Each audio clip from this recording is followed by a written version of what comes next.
In World News Tonight this Thursday, one step closer to home. Is it for certain that Elian Gonzalez will be gone? George W. Bush has a change of mind about a stay of execution. Still trying to smother the speculation that TWA-800 was destroyed by a missile 4 years ago. And focus on the weaker arm to reverse the effects of a stroke. Doing this after 2 weeks of therapy.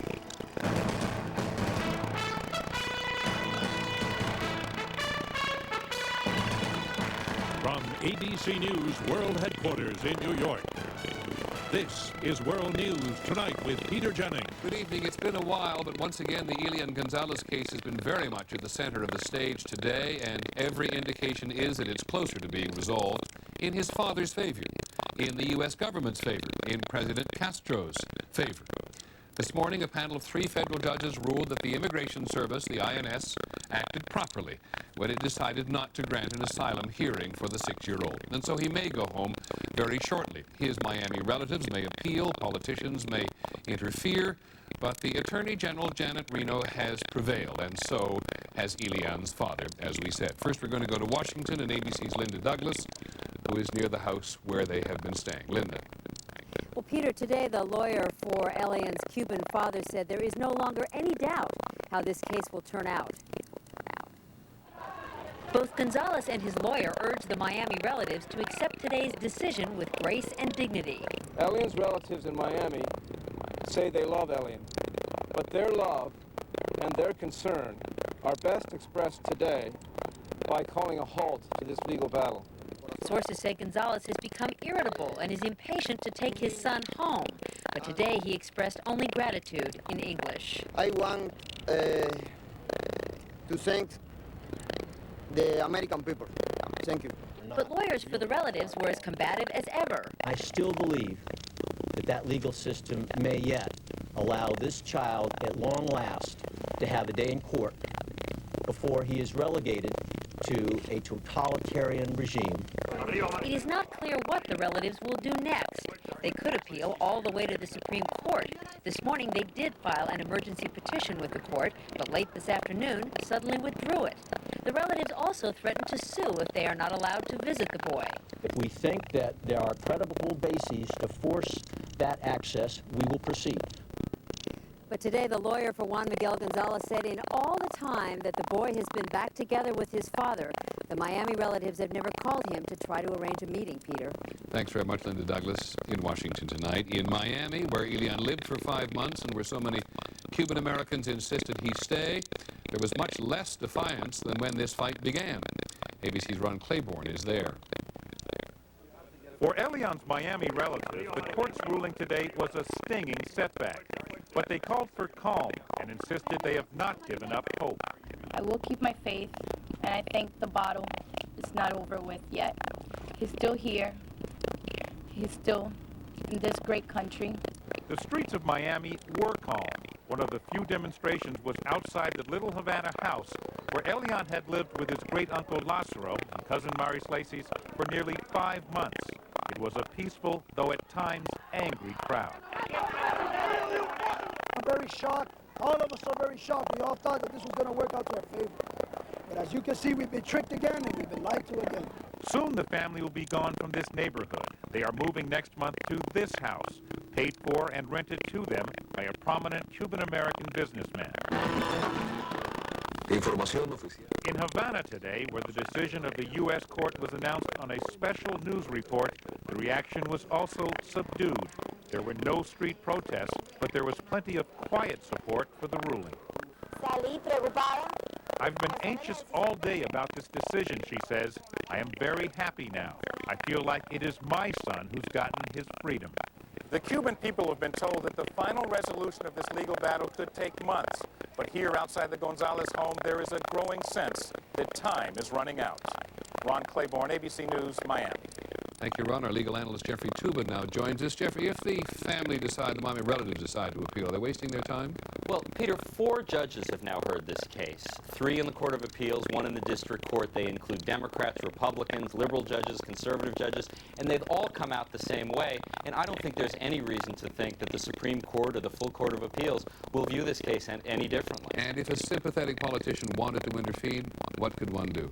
Not much. The Congress could somehow grant Elian citizenship, but even if he got citizenship, that wouldn't keep him in the country. I think it's really in the hands of the courts, and they seem in the favor of the father. And so one of the things that's been established here clearly from a legal point of view is the primacy of parenthood. You know, that's really true. You know, some people say, and I think it's true, this is sort of a victory for Fidel Castro, but today's opinion was really very conservative. It said, you know, you can put aside the lawyers, put aside the politicians. What really matters in this country is that mothers and fathers control the destiny of their children. Many thanks, Jeffrey Tubin, our legal analyst. You can follow the developments in the Elian Gonzalez case 24 hours a day at abcnews.com. Overseas today in Luxembourg, police rescued more than 24 children at a daycare center where a gunman took them hostage yesterday. Police lured the gunman outside, posing as a television news crew. After a series of negotiations on the phone, he came outside in full view of a police sniper. And as the so-called interview began, the sniper shot him, and he was critically wounded. In New Mexico today, the task at hand is keeping forest fires away from a watershed that supplies about 20,000 people east of Santa Fe. The wind calmed down today, which made the firefighters' job just a little easier. The Environmental Protection Agency has decided that one of the most commonly used household pesticides is more dangerous than previously thought. Tests have found that Dursban, which is in hundreds of household products, caused brain damage in fetal rats. And the EPA is expected to effectively ban the pesticide from being sold over the counter in products from bug sprays to pet collars. Researchers reported in today's issue of the journal Cancer that the 8 million women who take combination hormone replacement therapy may be doubling their risk of getting breast cancer. Seattle women taking both estrogen and progestin had a much higher incidence of breast cancer than those who did not. When we come back, George W. Bush and the condemned man who wants another DNA test. And we'll take a closer look at a remarkably effective and simple method of rehabilitation for people who have had a stroke. We've shown that the therapy has a very pronounced effect on the wiring of the brain, on the organization of the brain. Eddie, is that you? Yeah, I've come back to warn you. Beware the spray. The spray got you? But you were near the tree. It can't get you near the tree. Fools! The spray is like no other. One moment I'm fine, the next my roots are like mush. Eddie, will we be okay? I don't know. Is dead okay? Roundup kills tough weeds even near trees. Roundup, no root, no weed, no problem. Give me the chili. It's hot. It's the way I like it. Eat like a kid again. Tagamet stops stomach acid faster than Pepsi. The kid is back. Chili's still hot. Yeah. Why so many days-in hotels near airports? So you don't have to worry about where to stay, no matter where you touch down. Days In. There you go. Sometimes you have trouble sleeping because you can't stop thinking about the tensions of the day. Try new Aluna Sleep. It's not a drug. Aluna promotes a natural sleep pattern in just a few nights. New Aluna. It doesn't make you sleep. It lets you sleep. For the first time in 5 years, there will be a stay of execution in Texas for the first time since George W. Bush became governor. It's an important moment in a man's life, or what's left of it, an important occasion in the debate about the value of DNA as evidence, and an interesting moment in Governor Bush's presidential campaign. Mr. Bush will grant a 30-day reprieve to a condemned man who says he is innocent and wants a more modern DNA test. ABC's Dean Reynolds joins us tonight from Huntsville in Texas. Dean. Peter, acting Texas Governor Rodney Ellis has just announced the stay of execution, which does not come as much of a surprise since Governor Bush had long ago telegraphed his view that a reprieve in this case was warranted. 43-year-old Ricky McGinn maintains he did not first rape and then murder his 12-year-old stepdaughter. It's getting wrong man, that's all I'm saying. And while a wealth of circumstantial evidence, including the victim's blood in McGinn's truck, persuaded a jury to convict him, DNA tests on the evidence in 1995 were inconclusive. McGinn's attorneys now say more modern tests could put to rest any doubts. These tests would show it one way or the other, and common sense and basic human decency indicate that you should do it. On Tuesday, when a Texas court refused to order new testing, McGinn appealed directly to Governor Bush from death row. He's running for president. If he gives a man a chance to prove he's innocent, wouldn't that make him look better? 131 inmates have been put to death in Texas since Bush became governor 5 years ago. He's repeatedly expressed confidence that in Texas, everyone executed was guilty, period. But yesterday, the apparent Republican presidential nominee seemed more open to another possibility. To the extent that DNA can help prove for certain innocence or guilt, I think we need to use DNA. His support for a 30-day stay of execution in McGinn's case is unprecedented. He can still be for capital punishment and issue this stay. It just makes him look like a kind of normal, rational, reasonable person, and that's where you want to be if you're running for president of the United States. Now, whether this is a political plus or a political minus, Peter, the issue of capital punishment will remain with Governor Bush for some time to come. This was just one of 8 scheduled executions this month alone in Texas. Thanks very much, Dean Reynolds, in Huntsville, Texas tonight. The entertainer Bob Hope, who is 97 and still, by the way, funny, is in the hospital tonight in California. His longtime spokesman says he complained of intestinal problems this morning, and tonight he is at the Eisenhower Medical Center. Today's issue of the journal Nature warns that leatherneck sea turtles are nearly extinct in the Pacific Ocean. There were more than 75,000 of them in the early 1980s. They get caught in fishing nets or on heavy fishing lines. The turtles may weigh more than 1,000 pounds. Next on the broadcast, we're going to take a closer look at the therapy for people who have suffered strokes. It works.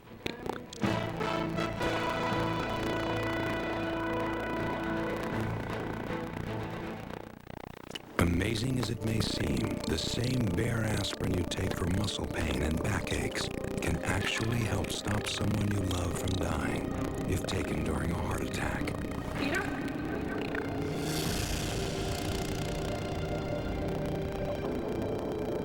That's why aspirin is the one pain reliever you should never be without. Talk to your doctor now.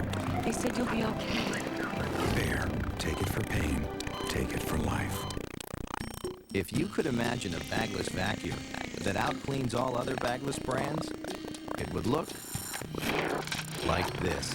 Introducing the revolutionary Hoover Bagless.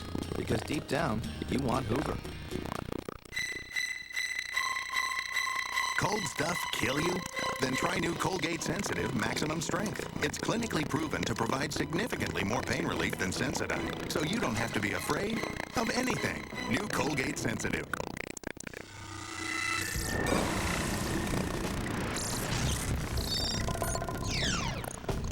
Masterson. ID check, sir. With 63 personalized features, it's the luxury sports sedan that recognizes you. You're clear, sir. The 2000 Bonneville SSEI. Luxury with attitude.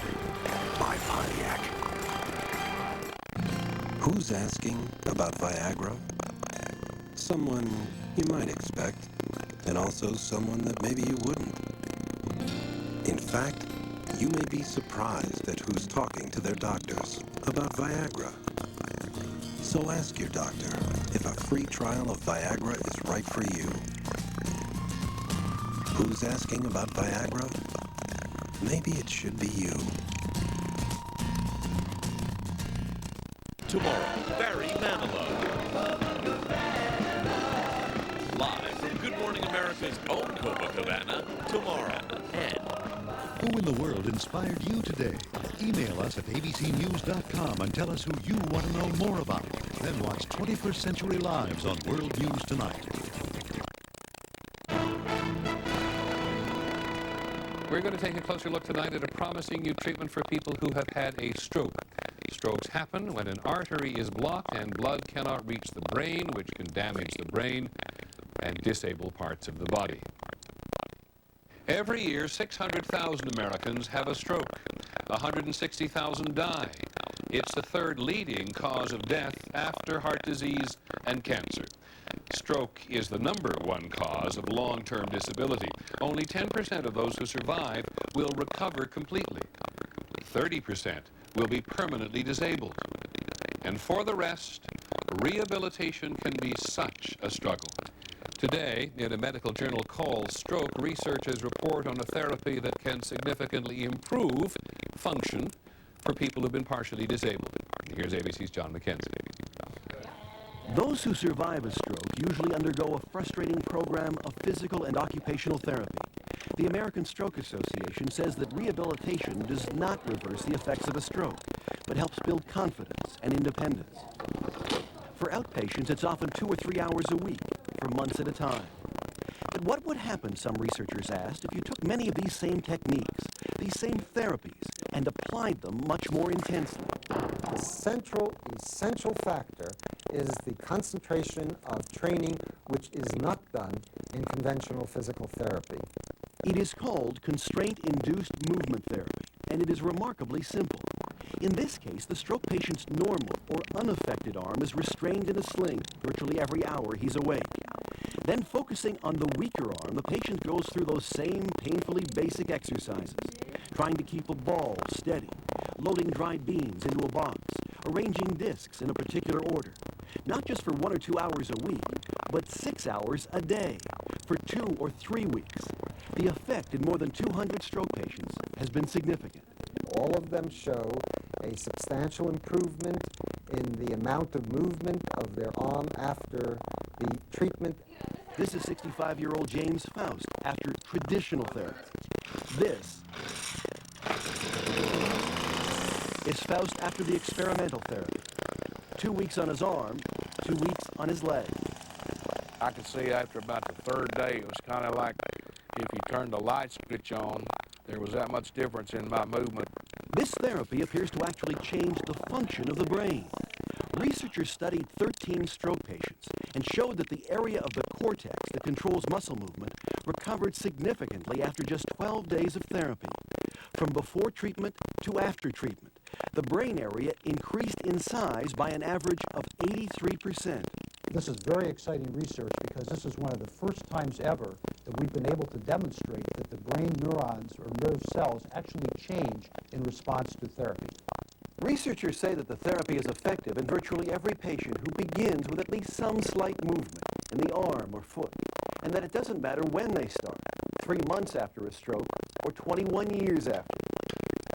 The benefit to the patient is the same. John McKenzie, ABC News, New York.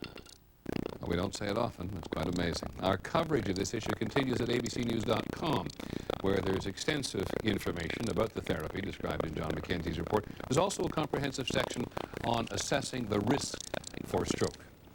When we come back on this broadcast tonight, well, some theories never die. World News Tonight with Peter Jennings and On the Money. Brought to you by Merrill Lynch. My dad was a coach at Georgia School for the Deaf. I grew up in an environment where deaf kids kind of adopted me in their culture. Thank all of you for coming to the camp today. When I first went to Merrill Lynch, I was very impressed with Steve Malone. He was very easy to talk to, and he listened well. So it's important for all of us to listen well and to cooperate. Every day you're building your future. A heart attack could happen to you. Heart attack? Won't happen to me. Don't be too sure if you have high cholesterol. But I exercise and eat right every day. But if you still have high cholesterol, then you may be at risk. So talk to your doctor about Pravachol now. Why Pravachol? Because when used with diet and exercise, Pravachol not only lowers cholesterol, it's the only drug of its kind proven to help prevent both first and second heart attacks.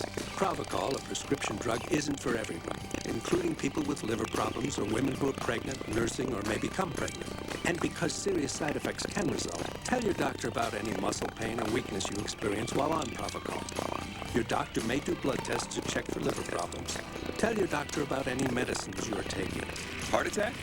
I'm calling my doctor about Provocol. Ask your doctor or make the toll-free Provocol now.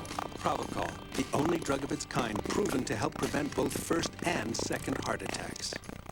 Uniroyal tires with nail guard seal most tread punctures instantly, permanently, and repeatedly. Nail guard tires, only from Uniroyal. Imagine a place that understands you'd rather be doing anything on Saturday other than fixing your faucet. A place that knows you can't spend half the weekend shopping for your weekend projects. True Value. For the jobs you do most and look forward to least. Because the sooner you get done, the sooner you can get back to this thing called your life. True Value. Help is just around the corner. TWA Flight 800 is back in the news today. Most people actually think they know the story. After months of investigation, the government had concluded that the plane blew up as a result of a massive mechanical failure, the explosion in the center fuel tank. So why is the National Transportation Safety Board still testing the theory that the 747 could have been shot down by a missile? Here's ABC's Lisa Stark.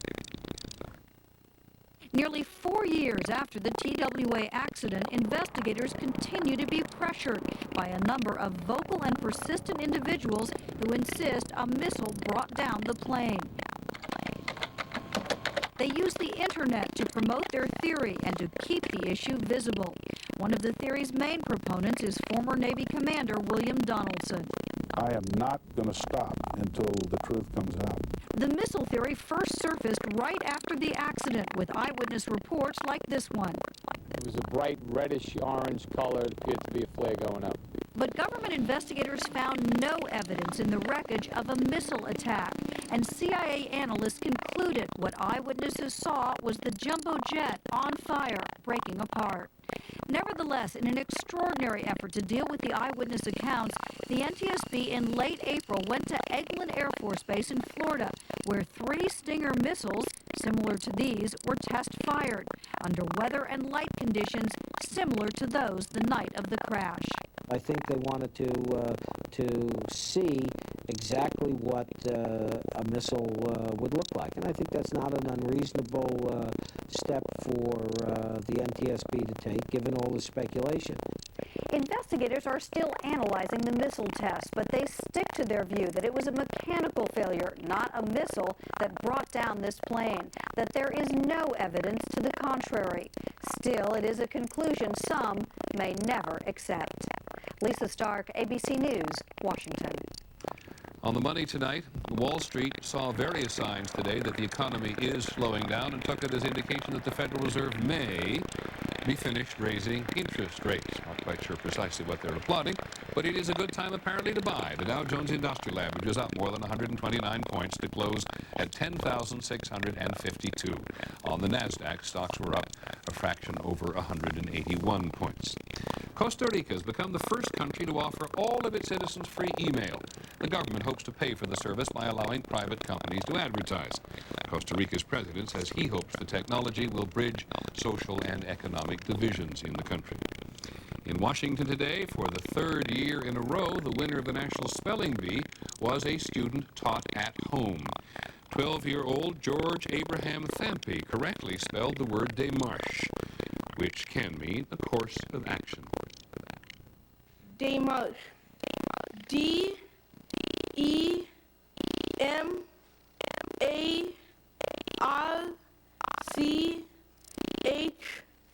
Démarche. Precocious young fellow. Last week he was second in the National Geography Bee. Well, he was called the King of Mambo long before Ricky Martin, Jennifer Lopez. Long before them, there was Tito Puente. When we come back.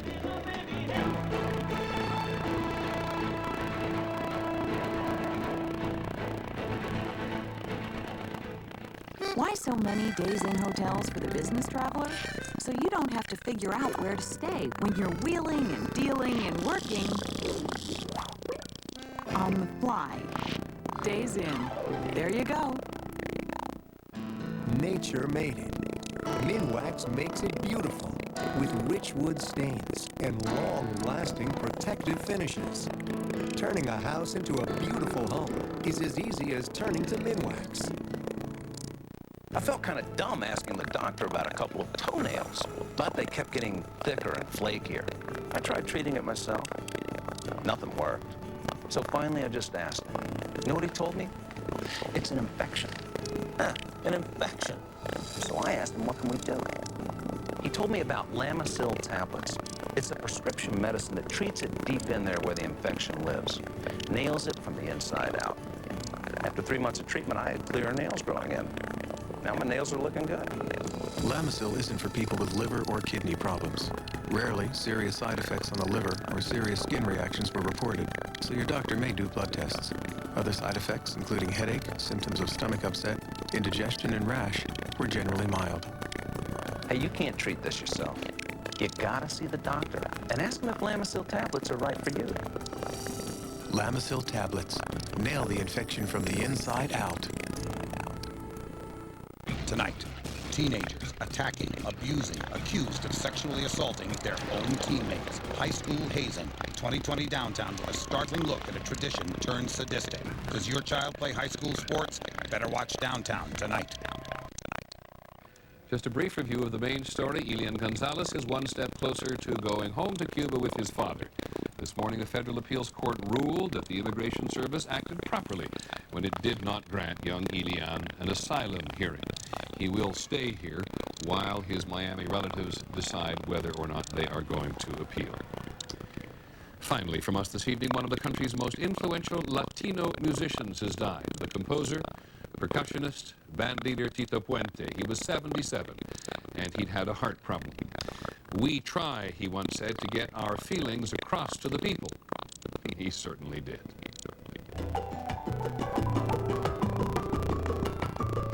Tito Puente composed and played music that excited the senses. He was the one who popularized the mambo here in the 1950s, and he rode the wave. He got his 5th Grammy Award this year for Mambo Birdland. Early on, Puente convinced a band leader to move percussion to the front. From then on, he was impossible to miss. He was raised in New York's Spanish Harlem. His mother got him music lessons at 25 cents a time. He left school when he was 15 to play full-time for the next 60 years. He gave the most prominent Latin bands an edge. When Carlos Santana recorded his Oye Como Va in the 1970s, Puente was delighted. A nice royalty check, he said, every time. And for the record, this exciting man never called Latin music salsa. I play music, he said, not sauce. Great music. A life's work. That is our report on World News Tonight. Don't forget Nightline. I'm Peter Jennings. Good night.